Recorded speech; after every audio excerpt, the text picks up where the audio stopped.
Seigneur Jésus, viens ici. Quelqu'un est malade, Seigneur, viens ici. Quelqu'un est malade, Seigneur, viens ici. Seigneur, quelqu'un est malade, Seigneur, viens ici. Seigneur Jésus, viens ici. Ton fils a besoin de toi. On chante, viens. Tout le monde chante. Quelqu'un a besoin de toi. Viens ici. Seigneur, quelqu'un a besoin de toi. Viens ici. Seigneur Jésus, viens ici. On acclame le Seigneur Jésus. On acclame. Même quand on dit qu'on acclame, les gens n'acclament pas. On acclame.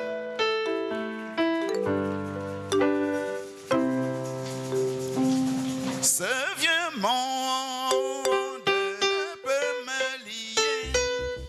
Je m'en irai n'importe quand, parce que je me suis consacré et je porte mon habit de nom.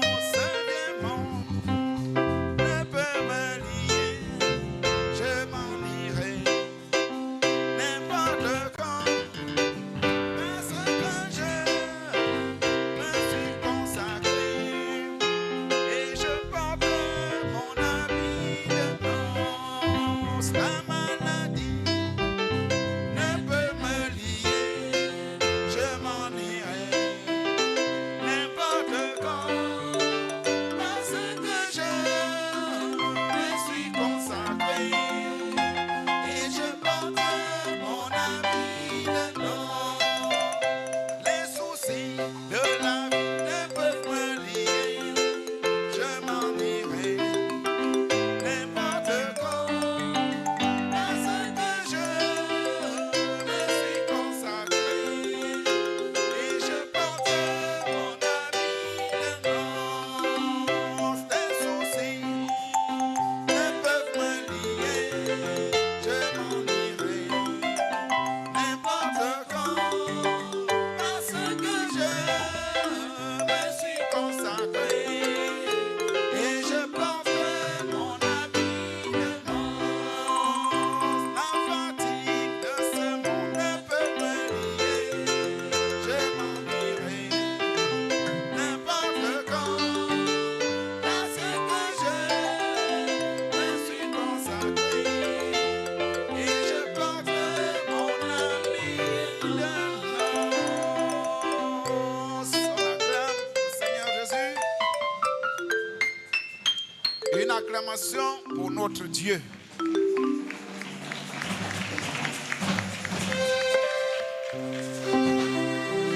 Certains sont comme des spectateurs. Hein? Nous allons lire la parole dans Jean chapitre 6, verset 32 à 35. Nous lisons Jean chapitre 6, verset 32 à 35. Jésus leur dit, en vérité, je vous le dis, Moïse ne vous a pas donné le pain du ciel, mais mon Père vous donne le vrai pain du ciel.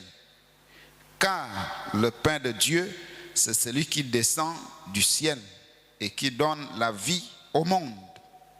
Ils lui dirent, Seigneur, donne-nous toujours ce pain. Jésus leur dit, je suis le pain de vie. Celui qui vient à moi n'aura jamais faim. Et celui qui croit en moi n'aura jamais soif. Nous prions. Dieu, notre Père Céleste, merci encore pour cette parole que nous venons de lire. Ô Dieu Tout-Puissant, tu as dit heureux ceux qui lisent et ceux qui écoutent, ô Dieu Tout-Puissant, les paroles de la prophétie. Seigneur Jésus, viens, ô Dieu, nous soutenir, nous conduire, ô Dieu Tout-Puissant, dans tout ce que nous dirons, Seigneur. Nous comptons sur toi, au nom de Jésus-Christ. Amen. Une acclamation. On acclame le Seigneur Jésus. Nous avons beaucoup à dire, donc il faut qu'on aille un peu vite. Alors, qui peut nous rappeler le thème de l'école du dimanche? En ce moment, le thème c'est quoi? Oui? Le ministère de Jésus-Christ. Le ministère de Jésus-Christ. On acclame.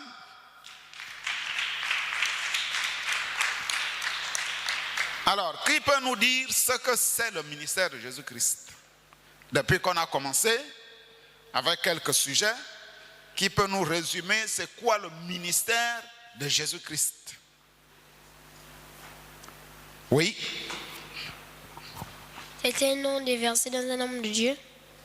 C'est un? C'est un don. Le ministère de Jésus-Christ, c'est quoi?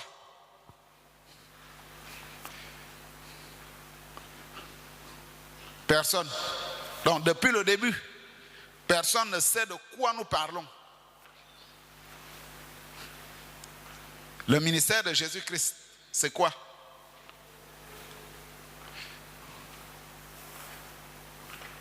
Nous avons parlé de la prophétie, ou bien des prophéties, des Écritures, qui parlaient de la naissance, qui annonçaient la naissance de Jésus-Christ.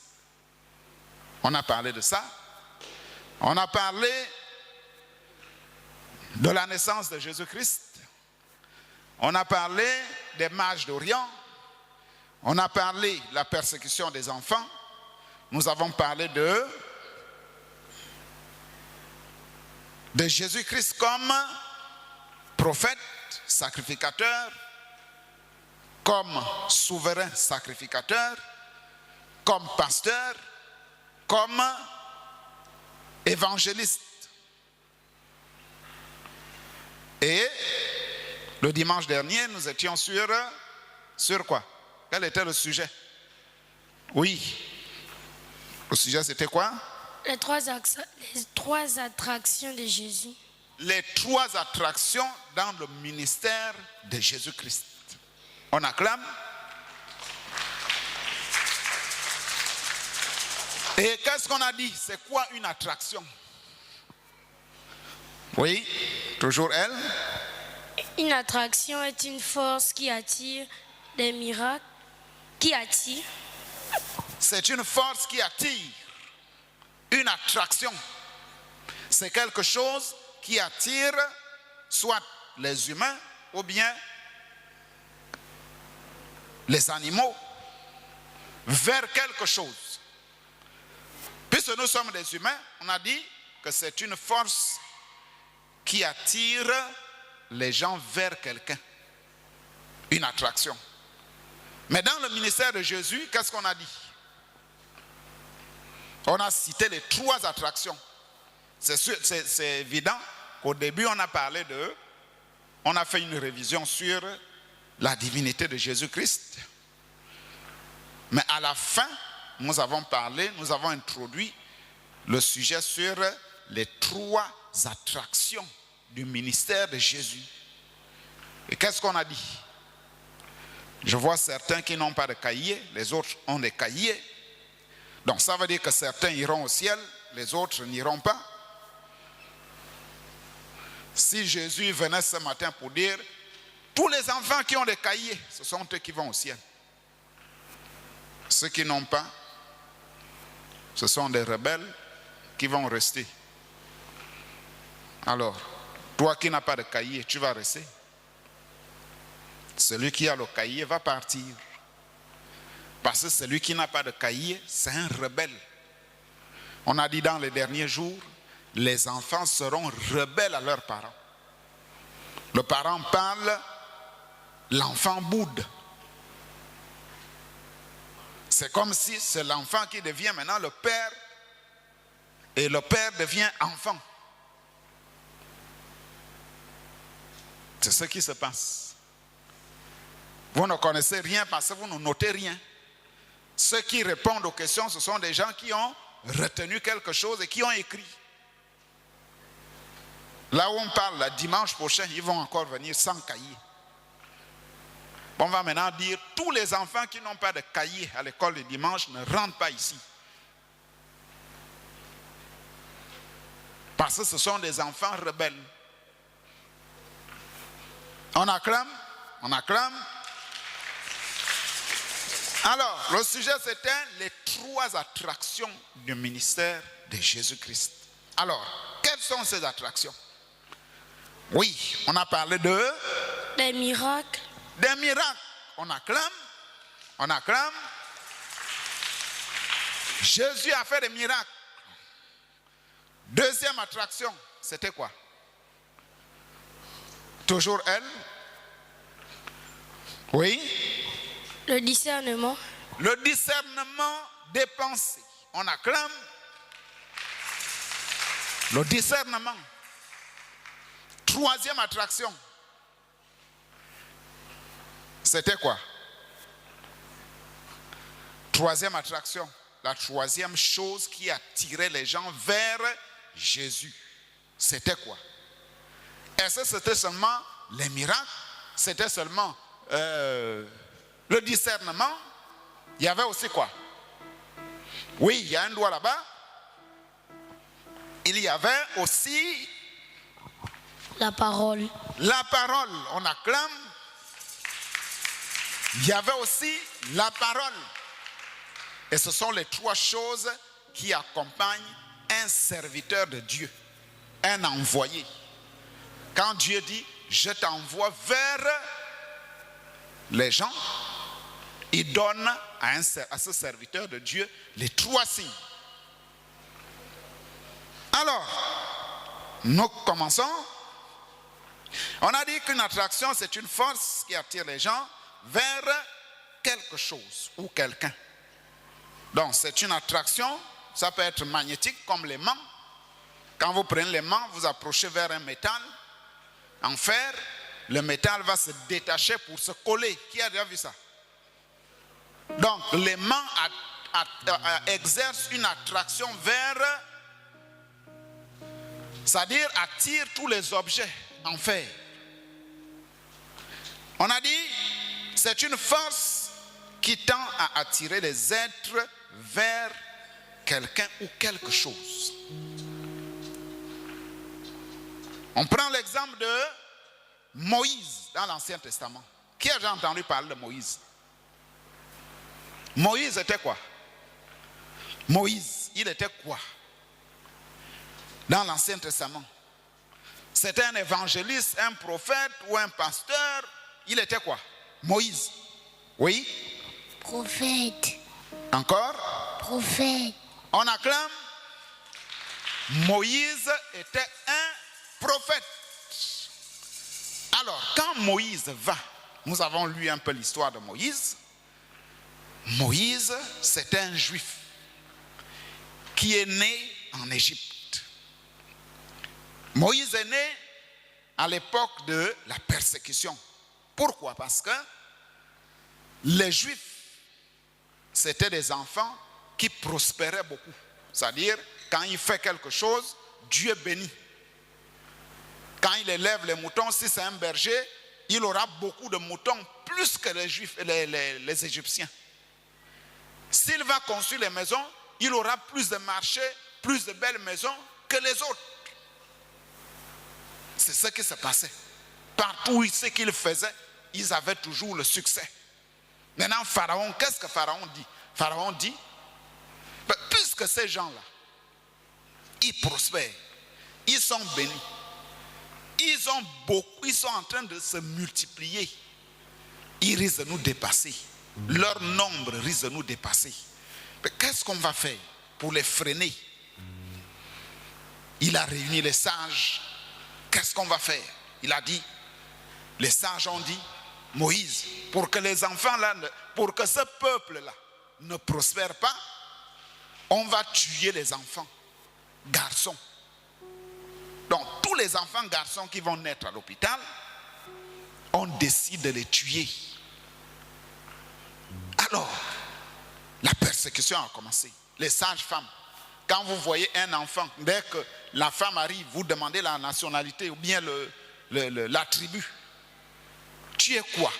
Quand elle va dire je suis juive, on attend la naissance. Dès que l'enfant sort du ventre, si c'est un garçon, on prend le garçon, on le tue.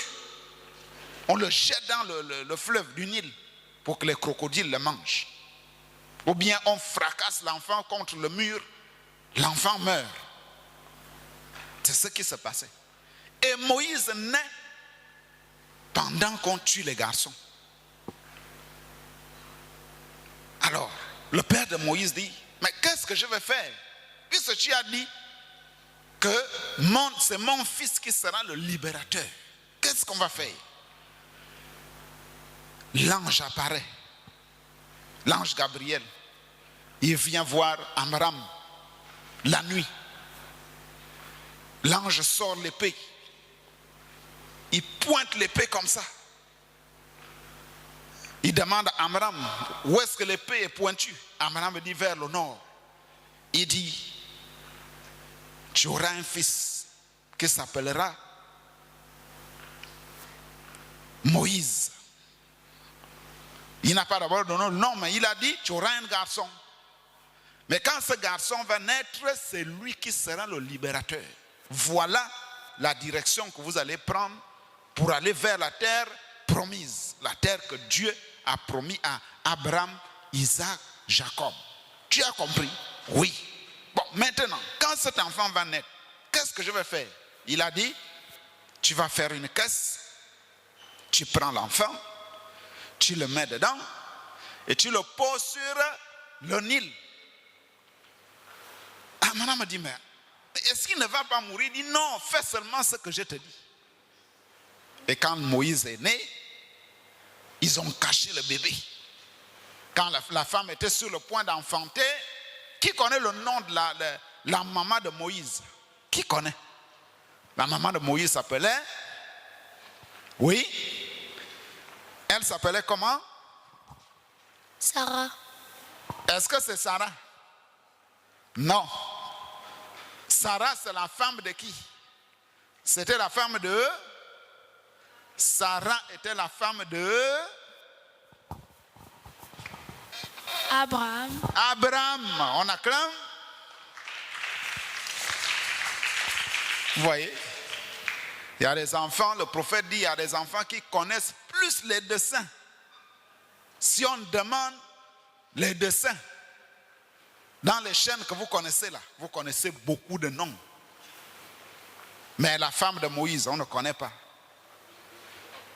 La femme de Abraham, on ne connaît pas. La femme de Jacob, on ne connaît pas. La femme d'Amram, qui était la mère de Moïse, on ne connaît pas. Elle s'appelait comment? Elle s'appelait Jécobed. Jécobed. On acclame, on acclame. Alors, on a pris le bébé. Dès qu'il est né, on l'a posé sur le Nil. Et le bébé est parti sur les vagues. Les vagues. C'est comme ça que la fille de Pharaon va se laver sur le Nil. Quand elle regarde, elle voit la corbeille venir. Et à l'intérieur, il y avait un bébé. Le bébé là, c'est Moïse. Quand elle regarde, elle voit que le bébé est très beau. Elle dit non, on ne peut pas tuer cet enfant-là. Je vais le prendre, je vais aller le garder. Elle a pris le bébé, elle l'a amené. Et tout ça, Myriam suivait la corbeille. Donc pendant que la corbeille allait sur l'eau, Myriam était au bord, elle est en train de marcher pour surveiller où est-ce que la corbeille va aller. Et c'est comme ça que la fille de Pharaon prend le bébé. Elle va, quand elle se dirige chez elle, Myriam aussi la suit. Elle demande, mais comment on va faire pour nourrir cet enfant? Myriam lève la main et dit, non, moi je connais la personne qui peut venir garder l'enfant. Donc, Myriam va appeler sa mère. Donc, c'est la mère de Moïse qui allait au palais du roi pour être comme nounou. Donc, elle est allée garder son enfant. Elle était payée, nourrie et logée. On acclame. Vous voyez? Dieu a dit, mets l'enfant sur le Nil. Quand Amram me demande, mais est-ce que l'enfant ne va pas mourir? Dieu dit, laisse. L'ange dit, laisse ça. Ça veut dire que Dieu savait qu'il devait s'occuper de cet enfant. C'est comme ça que ce Moïse-là grandit. Il devient homme. Et Dieu lui dit, il est maintenant le temps de commencer l'œuvre. Avant même ça, Moïse a tué un homme. Il était déjà âgé, de près de 40 ans, quand il trouve un Hébreu avec un Égyptien en train de se battre. Il a tenté de les séparer et lui aussi il est rentré dans la bagarre. Il a frappé l'Égyptien. L'Égyptien est mort. Quand Moïse a vu ça, il dit non, Pharaon risque de me tuer. Il a fui. Quand il fuit, il se retrouve au désert, dans la maison d'un homme qu'on appelait Jéthro. Et il est devenu le serviteur de Jéthro, en train de garder ses moutons. Et quand il est allé pour garder les moutons, c'est là où Dieu est apparu dans un buisson. Et c'est là où il dit Moïse. Moïse, quand Moïse demande, mais tu es qui? Il dit, je suis le Dieu de tes pères, le Dieu d'Abraham, d'Isaac, de Jacob. Il dit, va pour aller délivrer le peuple. Moïse dit, mais si j'arrive là-bas, Pharaon va me tuer. Il dit, non, je serai avec toi. Il dit, bon, qu'est-ce que tu as à la main? C'est là où nous voulons commencer. Qu'est-ce que tu as à la main? Moïse dit, j'ai le bâton. Il dit, jette le bâton à terre. Quand Moïse jette le bâton devient quoi? Oui? Serpent, on acclame. Le bâton devient serpent. Il dit, prends le bâton. Moïse a eu peur. Il dit, mais si j'attrape. Il dit, non, attrape. Moïse attrape. Donc quand il met la main sur le serpent, quand il attrape, le serpent devient bâton. Moïse est étonné. Il tremble même. Il dit, bon, deuxième chose. Il dit, prends la main. Mets sous l'aisselle. Moïse prend la main, il met. Quand il sort la main devient quoi? La main devient blanche de lèpre. La maladie qu'on appelle la lèpre. Moïse a peur. Il voit que sa main a changé. Il dit remets. Quand il remet, quand il sort, la main est propre. Il dit voici les signes que tu vas aller exercer devant Pharaon et devant mon peuple pour qu'ils sortent. Quand ils verront ces signes, ils sauront que Dieu t'a envoyé. Je serai avec toi. On acclame. Ça c'est Moïse dans l'Ancien Testament. Maintenant dans le Nouveau Testament, Dieu envoie encore un homme au temps de la fin avec deux signes. N'oubliez pas que Moïse avait le troisième signe, qui était quoi? On a dit le bâton devient le serpent devient le bâton, la main devient lépreuse, Après, la main devient normale. Le troisième signe, c'était quoi? Le troisième signe, c'était les 10 commandements. La loi qu'il allait prendre sur la montagne pour aller lire devant le peuple. Parce que c'est la parole qui sauve. On acclame. Maintenant, dans les derniers jours, Dieu envoie un prophète qui connaît le prophète du temps de la fin. Le prophète du temps de la fin, c'est qui? Oui? C'est Papa Branham. C'est le prophète du temps de la fin, c'est William Marion Branham. par la haute voix. William Marion Branham. William Marion Branham. On acclame, on acclame. Pourquoi il est prophète du temps de la fin? Oui, il y a un doigt là-bas. Pourquoi? Oui. Parce que Dieu l'a choisi. Parce que Dieu l'a choisi. Est-ce que c'est seulement ça? Parce que William Branham a eu presque les mêmes choses.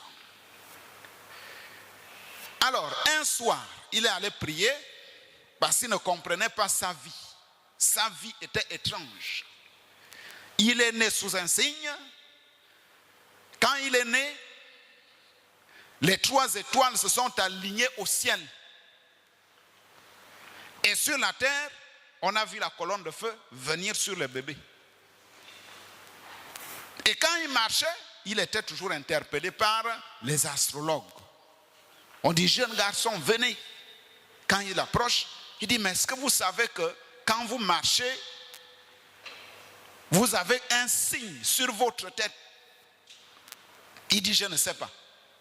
On dit, mais quand tu veux aller dans une direction, ce signe-là se déplace vers cette direction-là. Alors, il voulait savoir qu'est-ce qui ne va pas.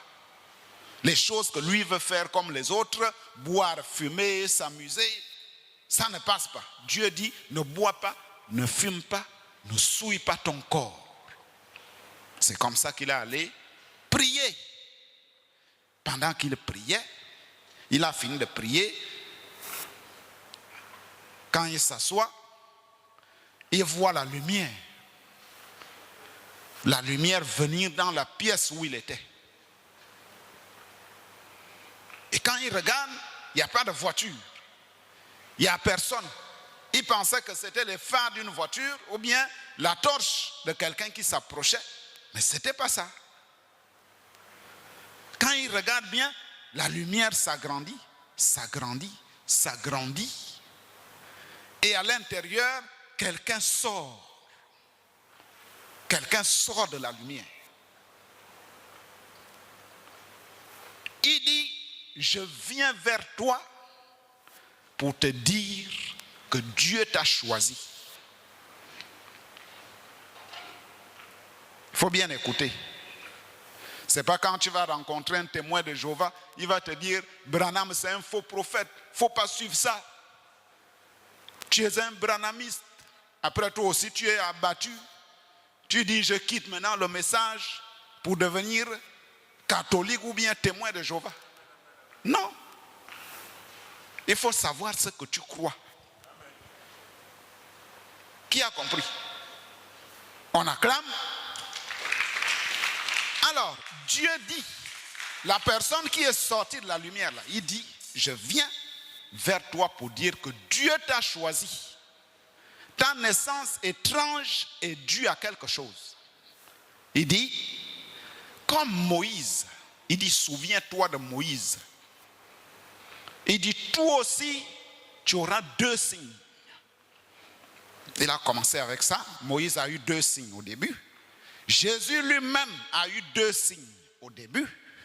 Il dit, le premier, ce sera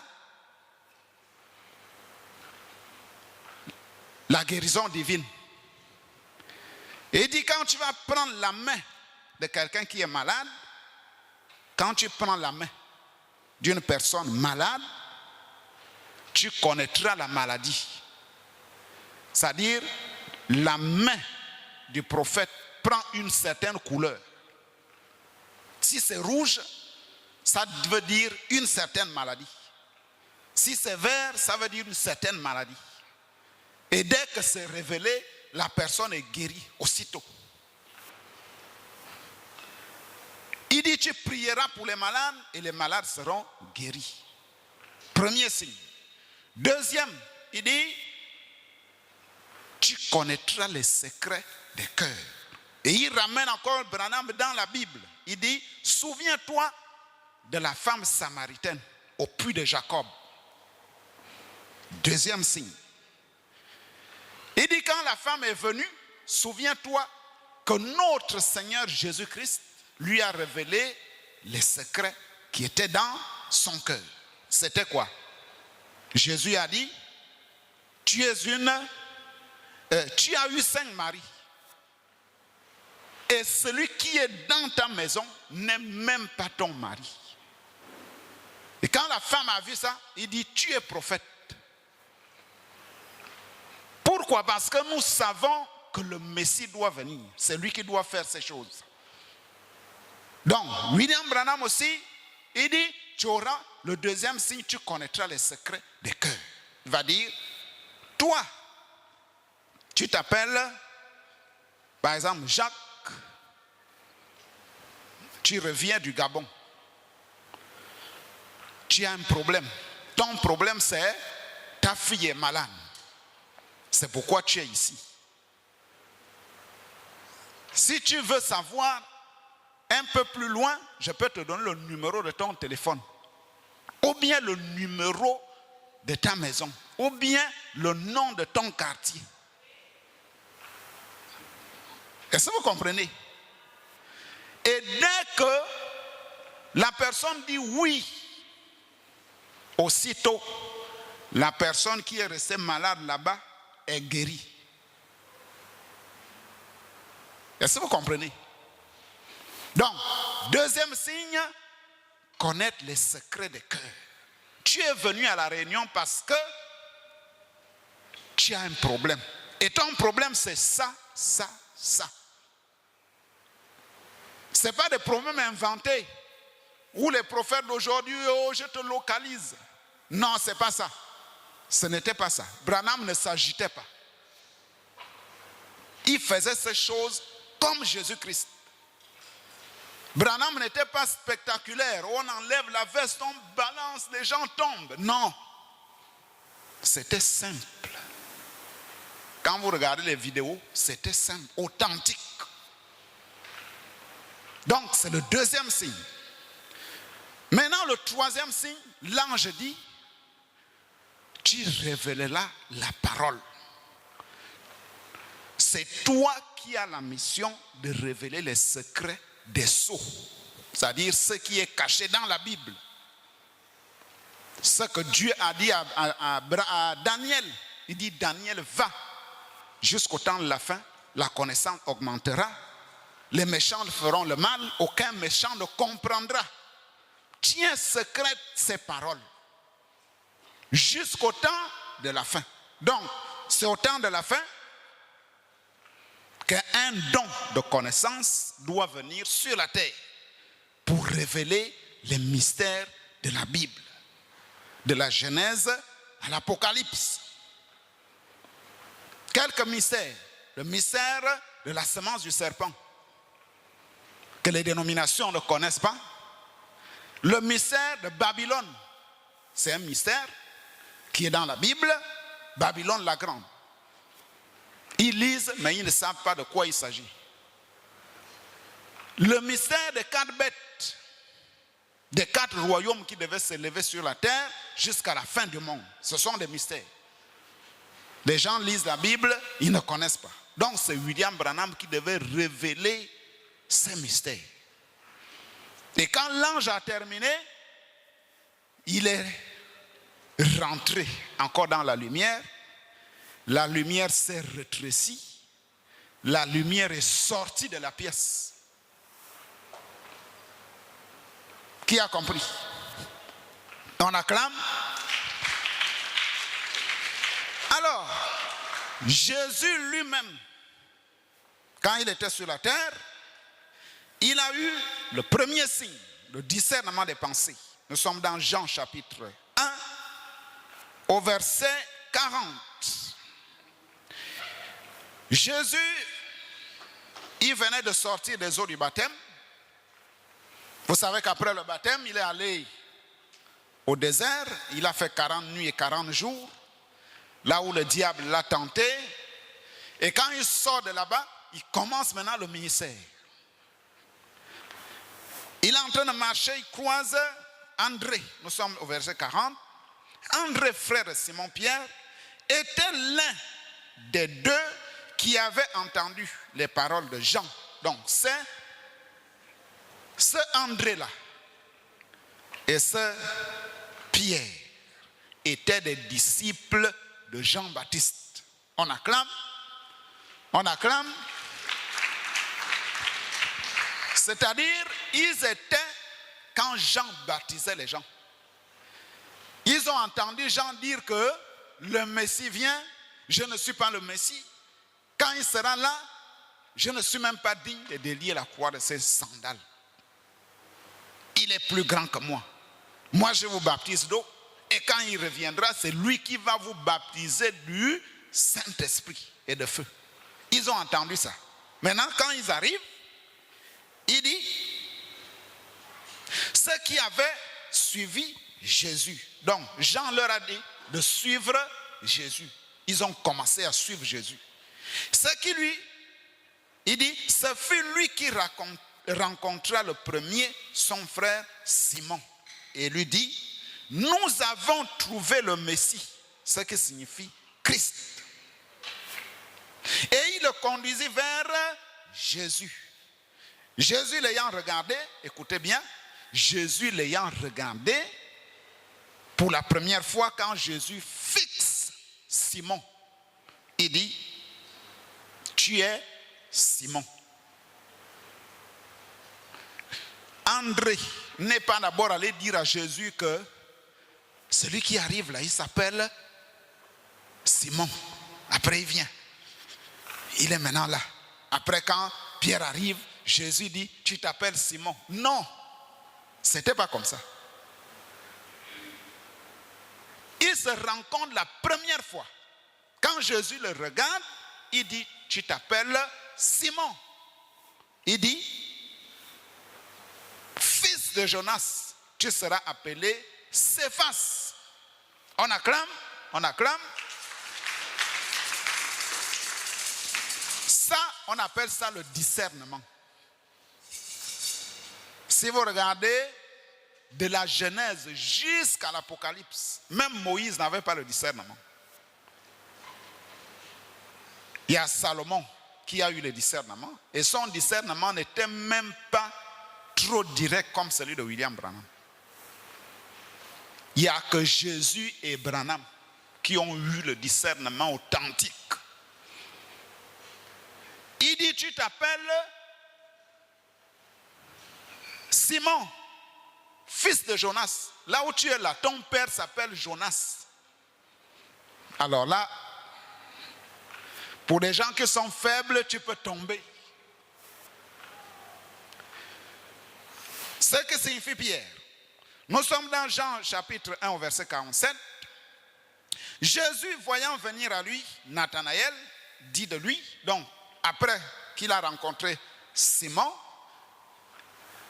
voilà un autre disciple qui vient, c'est-à-dire Philippe, qui a vu ce qui s'est passé. Il a couru aller appeler Nathanaël. Il dit, nous avons trouvé le Messie.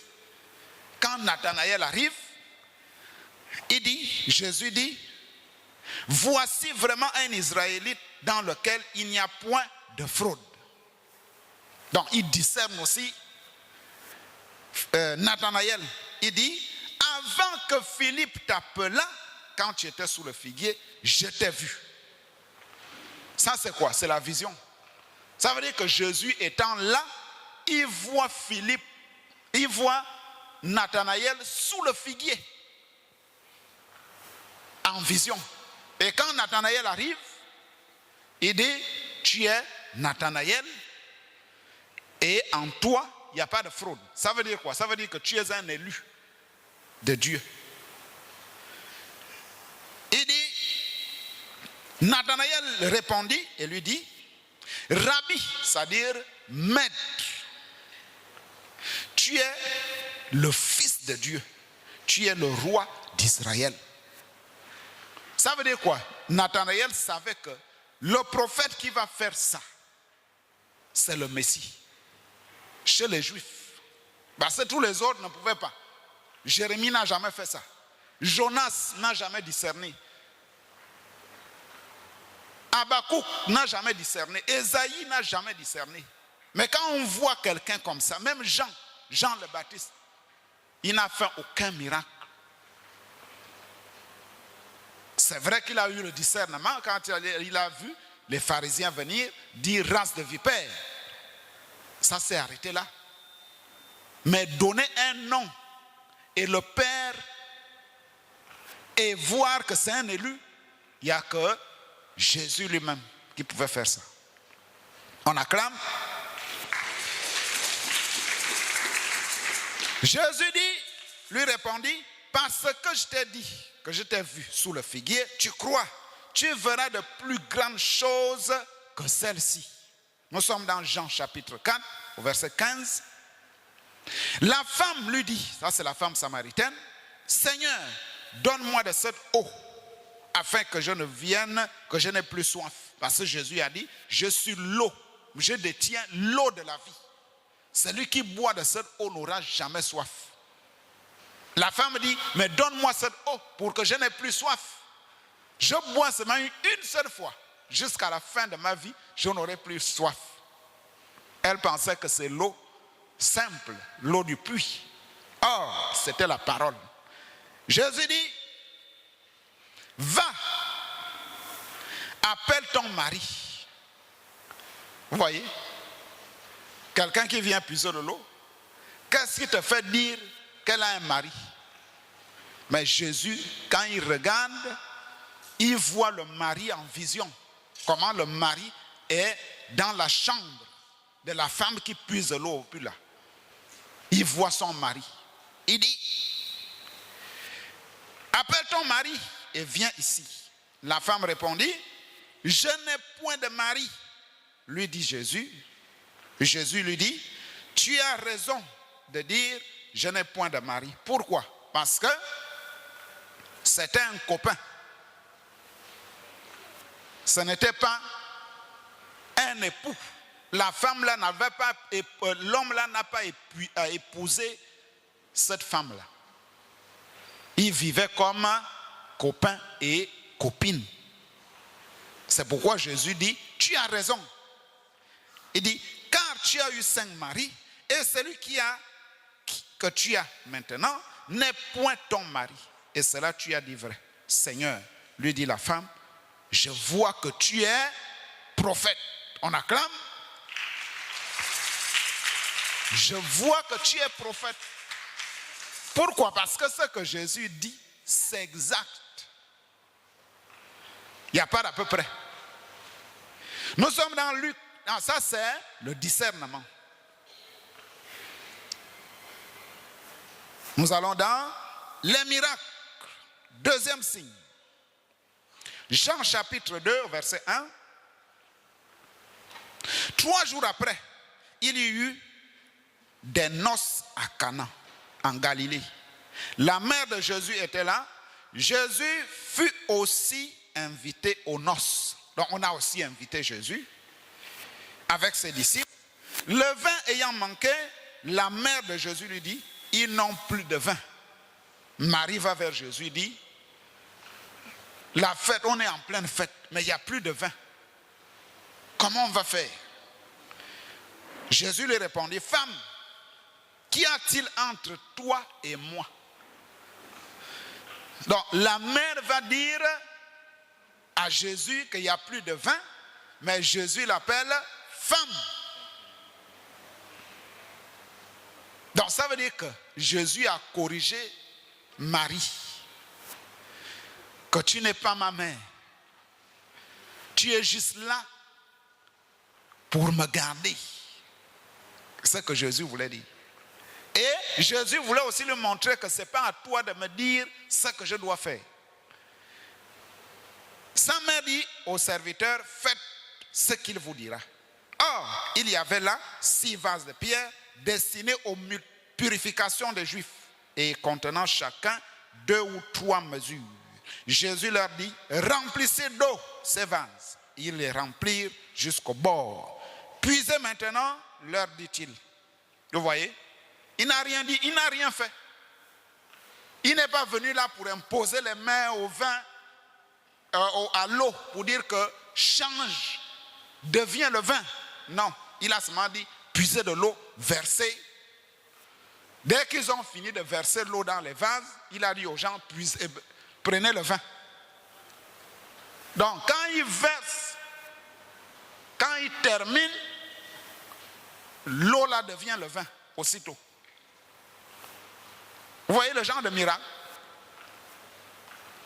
Il dit, quand l'ordinateur du repas eut goûté de l'eau changée en vin, ne sachant d'où venait ce vin, tandis que le serviteur qui avait puisé de l'eau le savait bien, il appela l'époux et lui dit, tout homme sert d'abord le bon vin, puis le moins bon, après qu'on s'est enivré.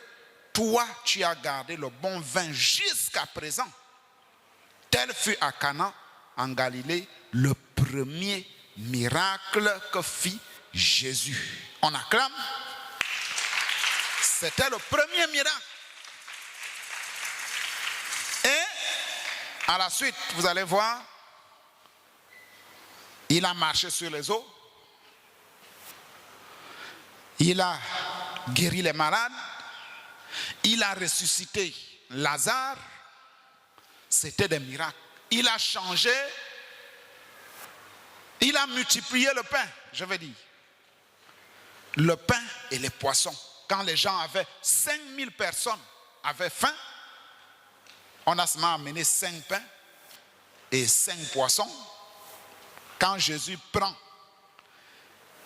il rend grâce aussitôt. Il commence, il dit aux disciples, distribuez. On distribue.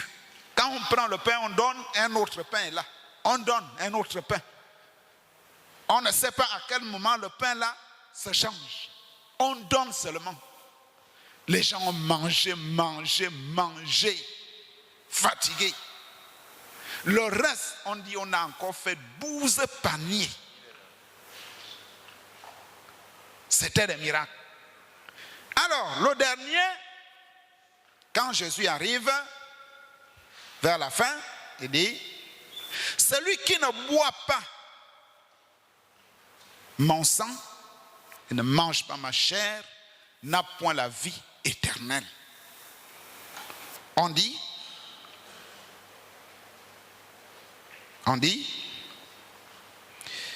vers la fin là-bas, il dit, plusieurs de ses disciples, après avoir entendu dire cela, cette parole est dure. Qui peut l'écouter? Jésus, sachant en lui-même que ses disciples murmuraient à ce sujet, leur dit, cela vous scandalise aussi? Mais il en est parmi quelques-uns qui ne croient point, car Jésus savait dès le commencement qui étaient ceux qui croyaient, qui ne croyaient point, et qui était celui qui le livrerait. Donc, dès que Jésus a dit cela, les gens sont partis. Ils ont dit, c'est un sorcier. Donc, le peu des disciples sont restés attachés à Jésus. Malgré cela, on acclame. Donc, c'est là où nous avons vu la leçon qui dit que les 2 premiers pôles, dans les 2 premières attractions, attirent tout le monde. Guérir les malades, discerner les pensées, là tout le monde est d'accord. Mais quand on arrive à la parole, c'est ce qui divise les gens. Les gens n'aiment pas la parole. Les gens aiment les miracles. Mais quand on parle de la parole, les gens, chacun montre ses couleurs.